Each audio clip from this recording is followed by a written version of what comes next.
Hello, beautiful soul. It's Kirsten with Kismet, and I have to laugh because I truly hate when these affirmations come and bite me in the butt.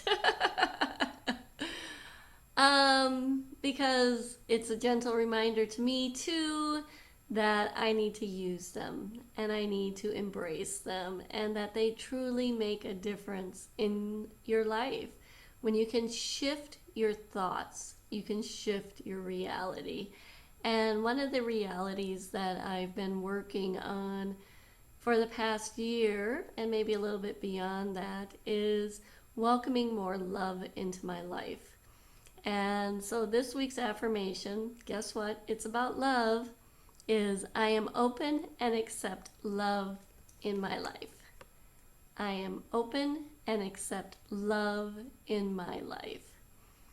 Well, here's the tricky thing about love, at least for me. It's this. It's a lesson I learned when I was going through my divorce and I was doing a lot of self-help reading. And I read a book by Carolyn Myss, and it was called Anatomy of the Spirit. You've probably heard me talk about it before. And as I was reading through this book, there was this one line, and to paraphrase it, it was this: you can't love anyone else until you love yourself. I know, right? It's powerful and impactful, and it caused me to sob uncontrollably while I was sitting in my bed reading it, because the reality was I didn't love myself at all. I didn't even know who I was. To love myself was just beyond my comprehension. I couldn't even fathom what that felt like or looked like or would be like. And so the past, oh my gosh, 8 years, I've been moving forward and discovering who I am and falling madly and deeply in love with myself. And being in love with yourself is not a vanity. It's a necessity, because the only way that we receive more love in our life is to love who we are. Because if we can't love ourselves, then we can never completely accept love from others, because we'll always be doubting their intention. How could they possibly love me? Have you ever asked that? How can they possibly love me? Well, that's your own lack of self-love mirroring right out there in front. If you don't think someone else can love you, that's because you're not in love with who you are. You're not in love with yourself. How can you love and be in a trusting relationship and provide unconditional love to someone else when you don't provide that for yourself? You will always be doubting the relationship. You will always be wondering. You will never be centered and grounded in it and confident and secure. And your self-esteem will be wrapped up in the other person.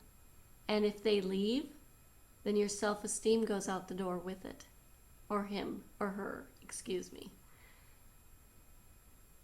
But if you love yourself, then you know what true love is. You're willing to be vulnerable with other people. You're willing to accept vulnerabilities in other people. You're willing to accept other people as they are, because you've accepted you as you are. It's a tricky thing. That self-love is a tricky, tricky thing.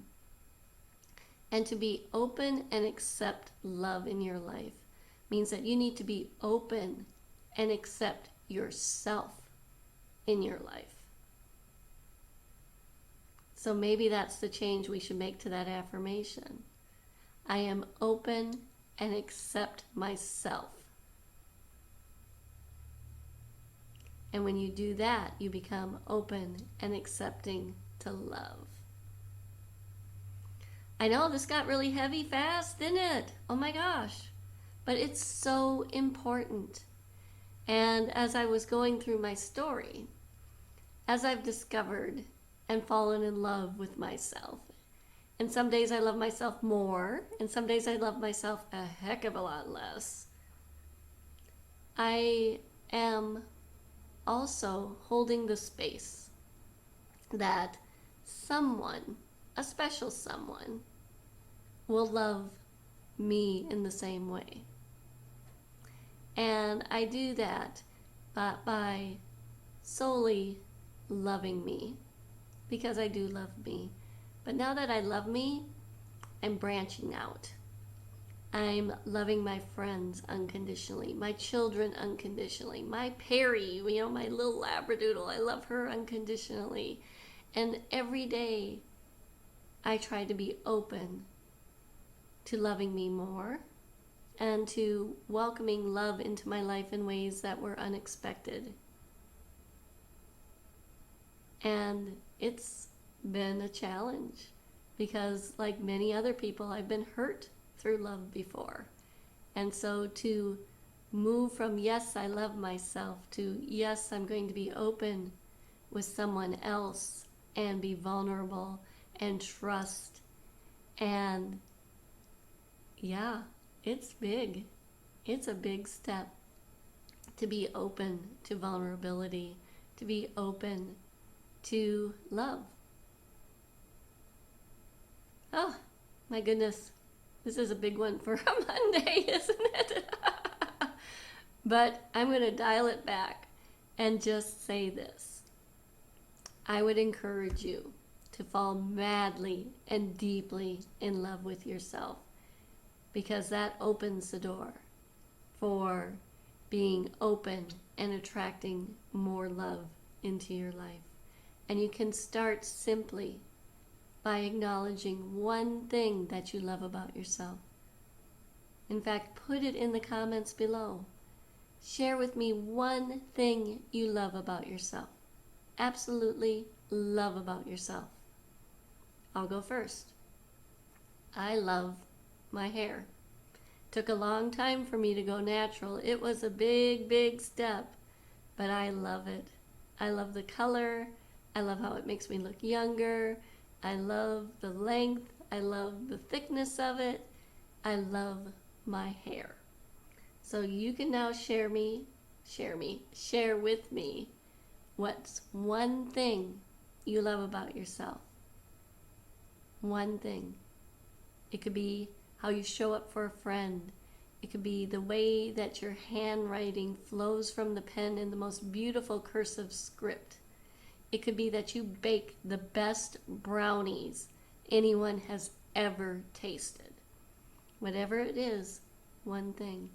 And that is the step that opens you up to loving yourself unconditionally and being open for more love in your life. This is Kirsten with Kismet, loving you. Have a beautiful week in love and light.